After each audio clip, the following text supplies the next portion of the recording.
100% product use, no excuse. कितने लोग enjoy करेंगे? टीसी छावड़ा जी एक बात बार बार कहते हैं कि यदि आरसीएम में आज 4 करोड़ लोग जुड़े हुए हैं, केवल पहला काम कर ले, केवल पहला काम 100% प्रोडक्ट यूज, तो 1 महीने का बिजनेस 4000 करोड़ हो सकता है भाई साहब। केवल पहला काम कर ले तो आप देखिए आपकी टीम में लोग जुड़े हुए हैं, क्या वो 100% प्रोडक्ट यूज करते हैं? कौन है जिम्मेवार? जिम्मेवार कौन है?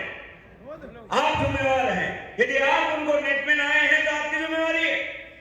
पहला काम है, यदि कोई भी कामयाब होना चाहता है, ये सोचता है मेरा बिजनेस मैं मालिक, तो आपको करना पड़ेगा 100% product use, no excuse. Company को कैसे पता चलता है? कंपनी के कुछ कर्मचारी आपके घर में बाथरूम चेक करने जाते हैं, ऐसा होता है क्या? आपके अप्लायंस जाके चेक करती है, ऐसा होता है क्या? न होगा न हुआ है। कंपनी एक ही देखती है कि आपके सेल्फ कोड पे 5000 पीवी हुआ है या नहीं। यदि 5000 पीवी नहीं हुआ है, यू आर ए कस्टमर। आप इस बिजनेस में रॉयल्टी टेक्निकल के लिए आए ही नहीं है। टिक मार्क करती है कंपनी उन्हीं को जो करते हैं 5000 पीवी, यानी 100% प्रोडक्ट यूज, नो एक्सक्यूज। और आपने मेरे से वादा किया है कि आप करेंगे, करेंगे। जिसने डायमंड क्लब नहीं किया है, यहां से जाने के बाद 30 तारीख तक आपने 5000 पीवी कर देना अपने कोड पे, क्योंकि मैंने पहले पॉइंट में बताया था ईमानदार होना पड़ेगा, खुद से ईमानदारी करनी है। दूसरा जो मैंने 2 दशक से आरसीएम में सीखा है, दूसरा काम, सीखने का कोई मौका ना छोड़े। चाहे होम मीटिंग हो, वीकली मीटिंग हो, मंथली सेमिनार हो, एलडीपी हो, मिशन रॉयल्टी हो, मिशन टेक्निकल हो, आरसीएम एकेडमी हो, एनिवर्सरी हो, सीखने का कोई मौका नहीं छोड़ना है। क्योंकि इस बिजनेस की यूनिवर्सिटी है माहौल, जहां लोग होंगे वहीं आप सीख पाओगे। अकेले नहीं सीख सकते इस बिजनेस को। सेल्स एक ऐसा बिजनेस है जहां फेस टू फेस बात होती है। यदि आप चाहते हो कि यूट्यूब पे देख के सीख लो, नहीं सीख पाओगे। आपको आना होगा मीटिंग, सेमिनार, ट्रेनिंग में। और जो लोग आरसीएम में बड़े अचीवर बनते हैं, रॉयल्टी टेक्निकल, वो सीखने पे ज्यादा ध्यान देते हैं। सीखने के लिए तैयार हो? दूसरा काम,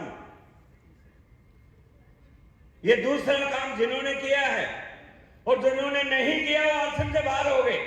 आप देख लीजिए आपकी टीम में कोई व्यक्ति ज्वाइन हुआ है और आज आरसीएम से बाहर है, वो कारण यही है कि वो कंटिन्यू मीटिंग सेमिनार में नहीं आया। और दिक्कत कब होती है? जब बिजनेस कम हो जाता है, उस समय वो मीटिंग सेमिनार में नहीं आता। आप मुझे एक बात बताइए, बुखार हो जाए तभी तो इंजेक्शन लगाना है, और उसी समय वो डॉक्टर के पास नहीं जाता, तो फिर तो मरेगा ही। इसलिए आरसीएम में कामयाबी के लिए सिंपल साधारण दूसरा कदम है, सीखने का कोई मौका ना चूके। यहां पे दिक्कत क्या है? जब भी आरसीएम का सेमिनार होगा, उसी दिन भारी भरकम आफत आपके घर में आएगी, उसी दिन आएगी। ठीक है, उसी दिन भारी भरकम आफत क्या होगी? आपके घर में आएगी। क्या होगी भारी भरकम आफत? पहली आफत होगी, जिस दिन सेमिनार होगा उसी दिन आपके बच्चे का एग्जाम होगा। जिस दिन सेमिनार होगा उसी दिन आपकी बीवी के सर में दर्द होगा। जिस दिन सेमिनार होगा उसी दिन आपके साले की शादी होगी। अब ऑप्शन आपके पास है। रॉयल्टी अचीवर आपको बनना है, टेक्निकल अचीवर आपको बनना है, तो सीखना पड़ेगा। 3 साल 3 काम 1 लाख रुपया महीना। कोई भी व्यक्ति 3 साल लगातार डायमंड क्लब करता है, कोई भी व्यक्ति 3 साल लगातार मीटिंग सेमिनार में आता है, वो इस स्टेज पे होगा एमराल्ड, और एमराल्ड का लेवल पे 1 लाख से नीचे नहीं आते। ठीक है सर, मुझे पता चल गया। सर थोड़ा लेट आएंगे, 10:45, हम सेशन को आगे बढ़ाएंगे। मजा आ रहा है? देखिए, काम यही करने होंगे जो मैं बता रहा हूं। आपसे कहानियां कुत्ता बिल्ली की कितनी ही सुन लें, आपको लोग तरह तरह की कहानियां बताएंगे, लेकिन कहानियों से चैक बढ़ने वाला। तो दूसरा काम क्या करेंगे?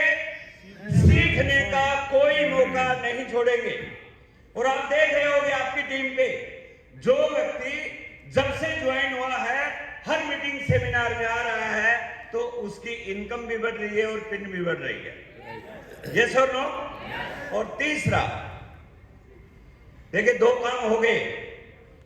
एक 100% प्रोडक्ट यूज करना है डायमंड क्लब, दूसरा सीखने का मौका नहीं छोड़ना है, क्योंकि जब आप सीख जाते हैं तो काम करना आसान हो जाता है। जो लोग प्लान नहीं दिखा पाते, उसका मेन कारण यह है, उन्हें डर लगता है कि प्लान कैसे दिखाएं, प्लान आती ही नहीं तो दिखाएंगे कैसे। मुकेश जी, आप हवाई जहाज जाके चलाओ, आप क्यों नहीं चला रहे हैं? मरने का डर है? कारण यह कि इन्हें आता नहीं है। जब तक कोई चीज आती नहीं है, डर लगेगा। आप देख लेना भाई साहब, जिसने मोटरसाइकिल का हाथ नहीं लगाया है, उसको बुलेट मोटरसाइकिल को बोलो कि स्टैंड से उतार दे, वो उतर जाएगा स्टैंड से। जिसने हाथ नहीं लगाया दब जाएगा नीचे। ये समझो, बगैर सीखे ये काम होने वाला नहीं है। और तीसरा अंतिम काम क्या करना है? कई लोग बोलते हैं कि सर तीसरा क्या काम है? तीसरा बहुत आसान काम है, और नेटवर्क मार्केटिंग में इससे आसान कोई काम नहीं है। जब मैं मीटिंग ट्रेनिंग प्रोग्रामों में लोगों से पूछता हूं, लीडर से, कि आपकी पिन चेंज क्यों नहीं हो रही है, क्या दिक्कत आ रही है, तो लोग बोलते हैं सर लोग मीटिंग में ही नहीं आते। कुछ लोग बोलते लोग सामान ही नहीं खरीदते, कुछ लोग बोलते लोग कहना ही नहीं मानते। जानना चाहते हो उसका समाधान क्या है? जानना चाहते हो समाधान क्या है? तीसरा काम है एज इट इज अपने कोच को फॉलो करना। जिस दिन आप अपने अपलाइन को सरेंडर हो गए और 3 साल लग गए, लगातार 3 साल सरेंडर हो गए, तो आपका नाम मास्टरमाइंड लीडर में आ जाएगा और अगली चेयर पे आप बैठ जाओगे भाई साहब। आज हमारे सामने प्रताप राउत जी हैं, आज हमारे सामने रवीश कुमार जी हैं। ये दोनों बेनाज के घोड़े थे, इनके नकेल नहीं थी, लेकिन 3 साल पहले इन्होंने अपने अपलाइन को बोला कि सर जो भी करना है आपकी डायरेक्शन में करेंगे, और आज ये बड़े लेवल पे आ गए। इस बिजनेस में अपलाइन का रोल बहुत बड़ा रोल है। जिस दिन अपलाइन के आप सरेंडर हो गए, आपसे ज्यादा चिंता अपलाइन को हो जाएगी। आप सो रहे होगे, अपलाइन आपका लेग स्ट्रक्चर ड्रॉ कर रही होगी। आप कुछ भी बीमार हो गए होगे, अपलाइन आपकी रॉयल्टी की प्लानिंग कर रही होगी। अपलाइन से सरेंडर हो सकते हैं? yes!